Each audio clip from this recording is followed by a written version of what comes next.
ये हो गया पानी खींचने वाला ट्रैक्टर का सिस्टम।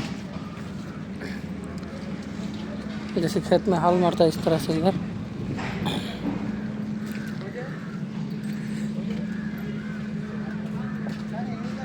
एक ही चीज़ में दोनों घूमता है। जितना स्पीड ट्रैक्टर घूमेगा उसका स्पीड उतना ही स्पीड में ये मोटर घूमेगा और पानी बाहर फेंकेगा।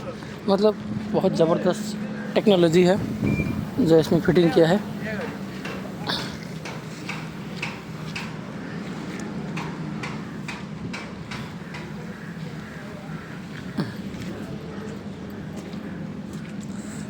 ये फैन बेल्ट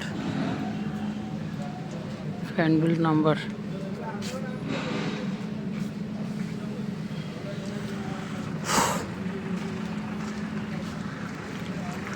चलो এটা আমাদের শেয়ার না হইতে এই এরই কাজ এই মানে এটা মাঙ্গানোর জন্য।